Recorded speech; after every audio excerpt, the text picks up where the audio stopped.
Bien, señoras y señores, seguimos en este su programa Prime Time. Y entramos en esta sección, Gente Sana en Prime Time. Y su anfitrión, el doctor Ignacio Bengoa. Buenas tardes, Marino. Buenas tardes a todos los telespectadores. Toda la semana, Gente Sana, para hablar de salud de forma simple, educar a la familia dominicana. Bueno, en el día de hoy yo creo que tenemos un filete.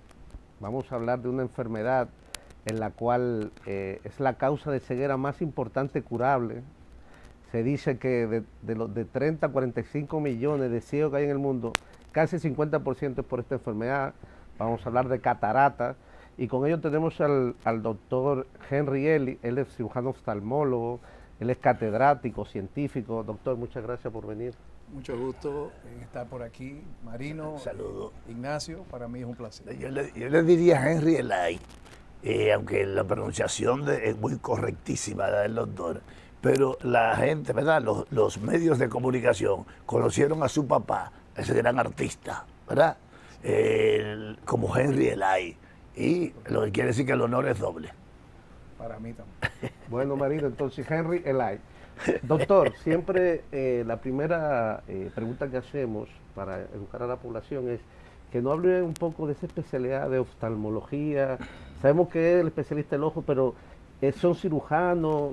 ¿Cómo se ramifica esa especialidad? Porque está muy especializada ahora. Que nos hable un poco en resumen para después entrar en el tema. Sí, es muy buena esa pregunta porque me permite darte un ambiente histórico. Antes era otorrino y oftalmólogo. Sí.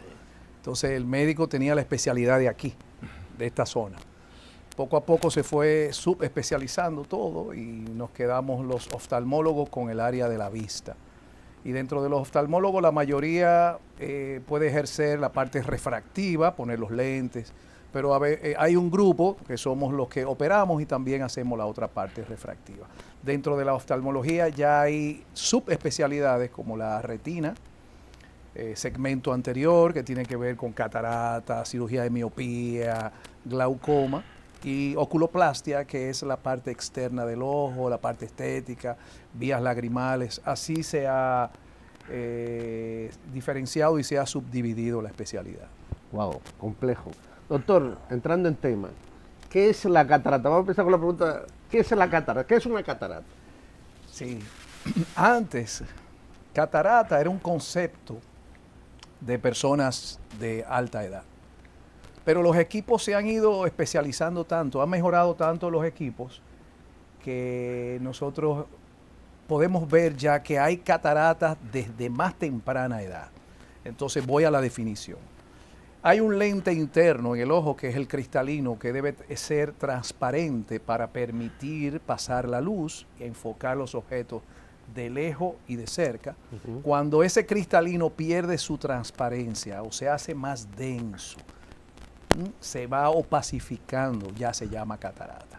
Entonces, por lo antes dicho, la catarata se veía en viejos cuando ya no veían, cuando ya perdían la visión. Y vemos que el ojo es como una cámara. Entonces, ese lentecito que vemos a mano izquierda como azulito, ese es el cristalino, que es el lente que enfoca los objetos de lejos y de cerca. Cuando nosotros perdemos la transparencia, vamos perdiendo la capacidad de ver con claridad y eso se llama catarata. Ya una persona se considera que comienza a opacificar su cristalino desde los 30 años. Wow. Y más cuando estamos en las zonas tropicales por los rayos ultravioletas. Doctor, entonces, Marino está preocupado. Marino está muy preocupado porque empezó a ver borroso. La luz necesita mayor luz para ver. ¿Cuáles son los síntomas que pueden hacer sospechar? Aunque como usted dice, ya tengo más de 30, ¿cómo yo puedo sospechar que tengo una catarata? Sí, aunque Marino no tiene mucho más de 30, fíjate cuáles son los síntomas. Tú necesitas más luz. Tú dices, ven acá, pero lo que me hace falta es luz. Sí. Ya comienzas en sitios de oscuridad, te toma más tiempo adaptarte. Cuando vas manejando y entras al túnel, duras más tiempo para adaptarte. Y cuando sales de él, también te toma más tiempo.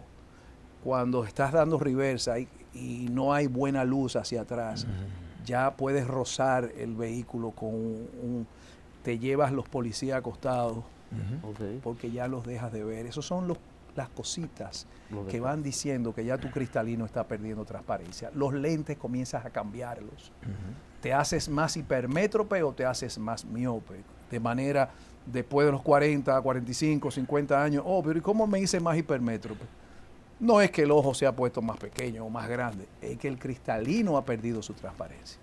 Ok. Bueno, pero hay una partecita en ese mismo orden, y es cuando la gente comienza a ver mosquitos, ¿verdad? Y no son mosquitos reales, sino que es su misma vista que crea todas esas imágenes. Incluso también ahí viene aquellos misterios de cosas que la gente vio que pasó. Yo vi algo que pasó por ahí, y es su misma vista. Explique, si pudiera explicar, porque eso encierra problemas sociales de mucho tiempo. Las estadísticas dicen que nadie ha logrado agarrar ninguno de esos mosquitos. Todavía nadie ha podido agarrarlo. Porque son, como tú bien dices, son imágenes que se forman detrás, en el segmento posterior. Y principalmente son debido, uno tiene la cavidad vítrea atrás, si me puedes poner la foto otra vez, la que estaba, podemos ahí nosotros visualizar. Fíjate que la anterior a esa nos puede ayudar. Esas son diferentes cataratas que vemos ahí. El cristalino debe verse como ese ojo del medio oscuro. Fíjate, después del vidriecito azul que está ahí a mano izquierda, toda esa parte roja, eso está cubierto por una gelatina. Esa gelatina con el tiempo se despega, pero se despega a veces dejando un flequito, dejando pigmentos, dejando fragmentos de colágeno, fragmentos que parecen arañitas, que parecen una mosca. Y cuando el paciente está haciendo mucho esfuerzo visual, hay una microvibración en el ojo que hace que esas partículas se vayan al centro y entonces tú las percibas con un fondo blanco. Tú dices, ¿y estas arañitas que yo tengo? Y esas arañitas son perceptibles. También puede venir de accidentes, de golpes, pero generalmente es en pacientes de edad que han tenido un desprendimiento normal del vítreo, de la gelatina de atrás. Pero eso lleva muchas implicaciones. Y usted dice, lo que usted dice, porque la persona de repente Así ve mismo que es. algo se atraviesa. Así mismo Y es. entonces ahí frena de golpe y ahí puede. Y si es miope es peor. puede venir Hay personas accidente. que tienen de esas moscas volantes, esos flotadores, como le dicen, cuerpos flotantes del tamaño de una uña, de un pulgar. Bueno, doctor, estamos hablando con el doctor Henry Elay, oftalmólogo cirujano, estamos hablando de catarata. El doctor estaba explicando qué era el cristalino, qué era esa opacidad, ¿no? Cómo se producía la catarata. Doctor, ¿y hay algunos factores que hacen que uno lo desarrolle más rápido? ¿Por qué hay ciertas personas que no lo tienen y otros sí? ¿Hay esos factores? Hablan un poquito. Los factores más importantes del desarrollo de la catarata son los factores genéticos y los factores metabólicos. La causa más frecuente de la catarata es la edad. Con la edad nadie puede. Es el envejecimiento normal del cristalino, pero ¿qué depende que uno se haga más rápido y el otro menos? Su estado metabólico, la diabetes, hace que las cataratas maduren o progresen más rápidamente. Enfermedades tiroideas, enfermedades genéticas en la familia, tu papá tenía catarata, tu abuelo fue operado temprano de catarata, eso hace. Y los traumas también. Y en nuestro caso, los países del trópico, los rayos ultravioletas van pacificando más rápido el cristalino. O sea que hay que ponerse su lente de sol. Sí. Doctor, entonces, en cuanto a la... Vamos a ver, esto de... Yo que estaba estudiando un poco el caso, esto de catarata nuclear, ¿qué es eso? Si ponemos la imagen con las cataratas, la catarata nuclear es una catarata que está en el centro del cristalino. El cristalino es como una cebolla. Okay. Tiene diferentes capas. Si la catarata es en el mismo centro, es una catarata nuclear. Si es anterior, es una catarata cortical anterior. Si es de atrás, subcapsular posterior. Entonces las metabólicas tienden a ser más subcapsulares, las traumáticas tienden a ser nucleares. Hay una polar, la próxima. Sí. En la próxima podemos ver perfectamente. Mira, una catarata nuclear es la de abajo. Ok, que están Fíjate. El negro amarillo. Exactamente. Eso amarillo es Sí. anormal. Eso debería verse completamente negro porque dejaría pasar la luz y se ve la oscuridad de atrás. Pero eso que se interpone amarillo es el núcleo del cristalino que se ha opacificado. Es una catarata polar esa. Y si te fijas la de la izquierda de abajo, un Sí. puntico blanco que vemos Sí, ahí, sí, sí. esa es una catarata congénita polar anterior, pequeñita, que comienza a dar y uno se la encuentra en el consultorio y todavía no quita visión. Pero tú tienes que orientar a ese paciente y decirle, tienes que venir, si hay alguna enfermedad tiroidea, etcétera, etcétera, tienes que venir porque esa catarata eventualmente e irremediablemente va a progresar en el tiempo. Y no sorprende a la persona, por ejemplo, que enfoca, como hacen, por ejemplo, los aviones cuando van a dispararle a otro, que se sincroniza la visión. Llega un momento en que se encuentra con el punto en la vista. Sí, entonces comienza a hacer esfuerzo con el ojo Sí, contralateral, sí, exacto. ahí vienen las fasciculaciones, gente que se siente en unas vibraciones, dolor de cabeza, le van cambiando los lentes, cada vez tú comienzas a ver menos con poca luz, necesitas mucha luz para ver con diferencia los contrastes de las letras. Por ejemplo, en el celular, las letras que no están en fondo blanco negras, comienzas a verlas mal.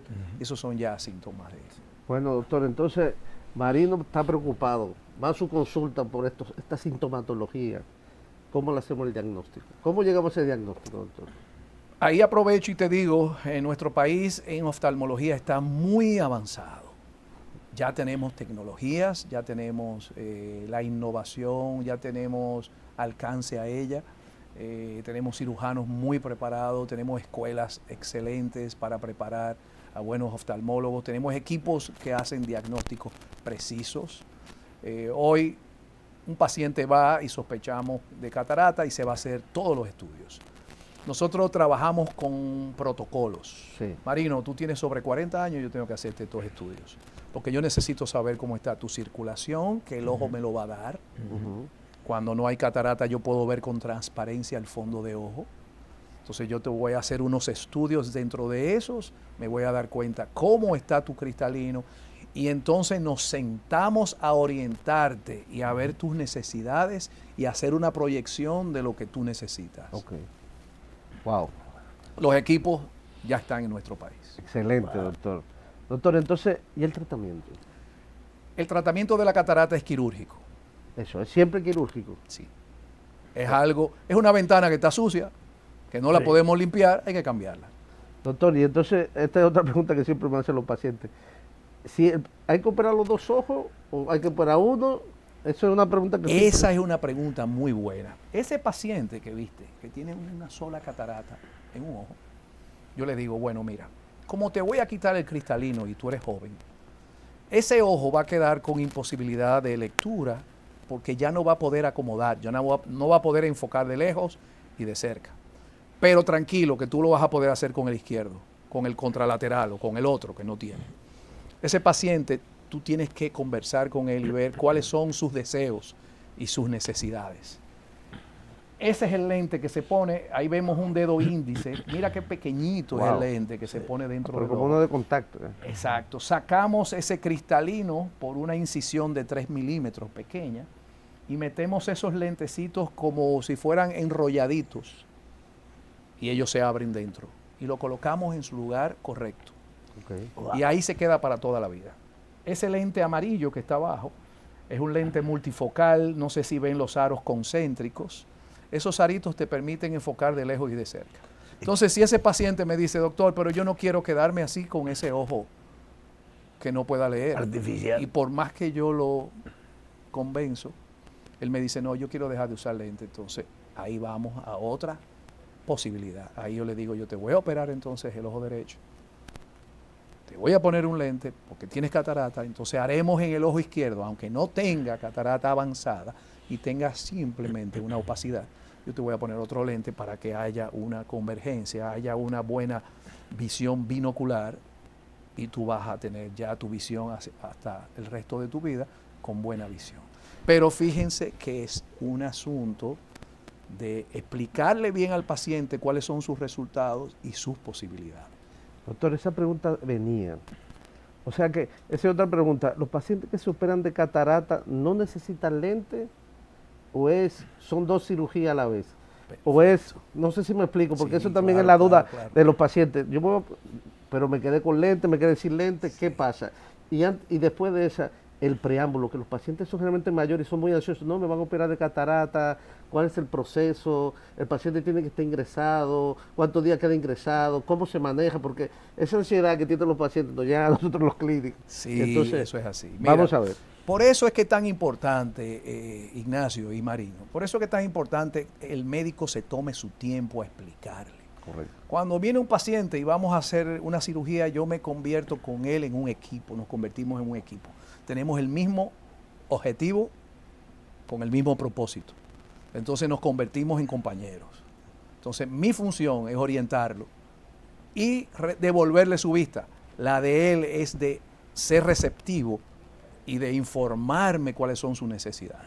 Entonces, hoy en día ya el paciente es ambulatoria la cirugía. Ok, ambulatorio. O sea, que no hay que Operamos ingresarlo. el mismo día y se va para su casa. Nuestros pacientes se van con un plástico transparente, ni siquiera ya se parcha. Okay, wow. Porque las incisiones son tan pequeñas que son autosellantes, los antibióticos son tan efectivos y que eso está cerrado, ya hay mínimas probabilidades de que una bacteria se meta en un ojo.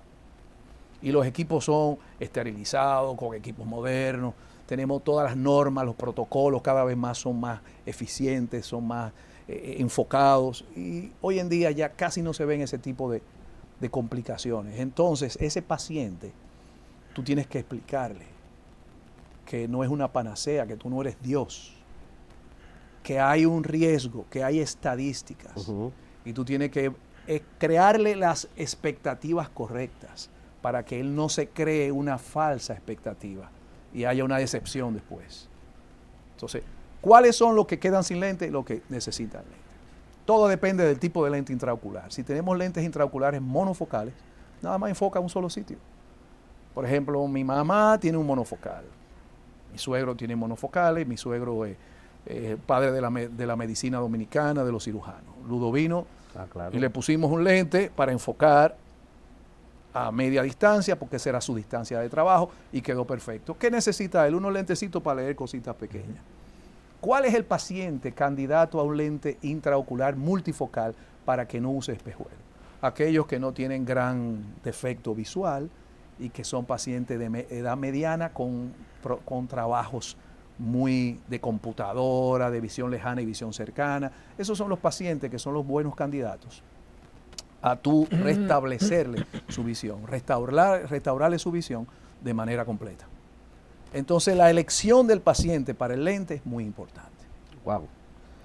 ¿Y cuándo se da cuenta que el efecto negativo que tiene en su vista es por cansancio, por un exceso de trabajo y que no necesariamente necesita ir a un médico, sino descansar o ejercitar su vista para superar eso? Es una buena pregunta. Lo que sucede, Marino, que el porcentaje de pacientes que se quedan sin lentes a altas edades es muy pequeño. Mi padre era uno de ellos. Mi papá murió de 84, 85 años y nunca usó lentes. Wow. Increíble. Eso sí, que siempre tenía el ceño fruncido, tú ves, ¿verdad? Sí. Porque hacía esfuerzo, pero no le molestaba. Y hay personas que con un leve esfuerzo a los 5 minutos de leer sin lente ya tienen dolor de cabeza. Sí. Entonces, el asunto es hasta dónde tú eres capaz de aguantar ese estrés visual, con ese esfuerzo frontal, con esos músculos extraoculares del ojo y los intraoculares, el cuerpo ciliar que está acomodando, haciendo fuerza. Llega un momento que vas a ir al consultorio. Doctor, esa pregunta que va amarrada a la de Marino, ¿cuál es su recomendación en cuanto a cada cuánto tiempo uno debe de ir al oftalmólogo? Porque ahí está la pregunta. Población general. Sí, podemos dividir la población rápidamente. Los niños hay que Hoy en día, por la prevención de enfermedades congénitas, es bueno que vayan al oftalmólogo pediatra en los primeros 3 meses de vida. Si la madre detecta una opacidad blanca en la pupila, tiene que llevar al niño rápidamente. Okay. Después que ya el niño crece, fíjate que los colegios mandan el chequeo anual, eso es correcto. Okay. Y ya una persona, si es diabética, tiene que verse 2 veces al mes. Si una persona tiene problemas de tiroides, tiene que verse 2 veces al año, perdón. Okay. 2 veces al año. Si la persona padece de enfermedades tiroides, otras metabólicas, lupus, etcétera, 2 veces al año. Y cada persona mayor de 30 años tiene que ir a hacerse su chequeo por lo menos cada 2 años si no tiene defecto al oftalmólogo. Después de los 40, anual. Ok. O sea, ¿cuántas veces al año debe cambiarse el aceite de los ojos? Anual. Anual. Si no tienes ninguna enfermedad asociada. Estamos hablando con el doctor Elaine, cirujano, oftalmólogo. Estamos hablando de catarata. Hemos visto qué es una catarata, hemos visto los factores, el doctor lo ha explicado muy bien con imágenes, hemos visto el diagnóstico, el tratamiento, el doctor recomienda, debe de ser quirúrgico. Doctor, la pregunta que Marino siempre hace, la voy a tener que hacer yo, de la adelante a Marino. Doctor, ¿esos tratamientos lo pagan las ARS? Qué buena preguntita. Sí. Lo que es el costo. Los paga las ARS. De la cirugía. También hacemos una crítica siempre en este programa, Sí, porque tenemos sí. que la CISARRID tiene que... no, Hay programas en SENASA Senasa. en donde lamentablemente el paciente subsidiado tiene centros específicos donde se le da el servicio. Ok, Generalmente ese paciente va a adquirir todos los insumos, los lentes intraoculares van a ser, claro, lentes de calidad masiva, por Sí. decirlo así, pero recibe ok. su tratamiento. Y cada vez más los esfuerzos son mayores de entidades como SENASA. Y ahora me consta, porque conozco bien a Chago, a Jacín, y su preocupación es conformar y construir programas que puedan hacer llegar a más población esos servicios. Porque hemos estado trabajando conjuntamente, Ok. creando posibilidades para que nuestros con ciudadanos Sí, cómo no. de escasos recursos puedan recobrar su vista. No, pero es una noticia muy importante. SENASA viene haciendo un buen trabajo, Sí. en sentido general. Sí. Hemos visto varios especialistas que han dicho que esa cobertura se ha ampliado. Cuando ya tú tienes contributivo, ya hay 3 niveles de contributivo. Claro, el máximo en ciertas clínicas, son los acuerdos con las clínicas. Los demás seguros, cuando tienes un seguro básico, te dice, mira, en este centro te cubre, pero te costea tu cirugía. Lo que Ok. tienes que ver con el médico, cuando el médico te enseña, mira, estos son los lentes intraoculares. Estas son las posibilidades. Este es un lente de bajo costo, si el paciente no puede, pero tiene la posibilidad. ¿Es negativo o está bien que la gente se automedique? Que cuando nota deficiencia en su vista va y se compra unos lentes para la ley. Una lentilla, un apéame uno. Mira, déjame Esa es decirte buena una pregunta. cosa. Eso es muy frecuente. Sí. Y la gente le tiene miedo a eso. Te está poniendo, te va a dañar la vista. Mi papá lo que hacía era que y ya. Cuando tú te pruebas un lente para ver cercano, o sea, porque ya tienes presbicia y necesitas un lente y ves bien con él, ese es el que te resuelve. Va a haber un defecto residual que no va a ser corregido, pero eso depende de qué tan grave sea ese defecto. O sea que lo mejor es que el oftalmólogo te vea y te corrija el defecto completo. Okay. Eso es lo ideal. Porque corres el riesgo, ahora sí me voy a algo bien categórico, de ir todos los años a una óptica, todos los años chequeando, y tiene un glaucoma que es el asesino silencioso de la vista. Y cuando llegas a donde mí, 20 años después, yo te digo, pero tú tienes un glaucoma terminal. Mira, tenemos ese tema pendiente, doctor. Ese tema es. Que lo vamos a enviar. No, un profesor, el doctor Elaine. Sí. Estamos ya cerrando. 2 palabritas. ¿Se pueden prevenir La catarata. la catarata y dónde lo podemos conseguir? Porque ya queremos ir a la consulta de ustedes. Sí. No, Nos faltó la alimentación. cuando tú encuentres la fuente de la juventud, vamos a poder prevenir la catarata. Nos faltó la alimentación, nos faltó los efectos que hace cuando tú no ves bien, que te arruga. La alimentación siempre va a retardar lo malo. Muchísimas Una gracias, buena- Doctor, ¿dónde doctor. lo podemos localizar? Que no nos ha dicho. Hospitén, ahí que nos vemos en los En el pasillos. pasillo, sí, es Hospitén, y estoy en un programa en Semcardio, con un programa que estamos al punto de descubrir nueva imagen en el fondo de ojo que puede adelantarse al diagnóstico de hipertensión arterial. Muchísimas Wow. gracias, doctor. Muchas Henry gracias, Elay. doctor. Un placer. Gracias. Doctor Ignacio Bengoa. Señores, hasta aquí Prime Time.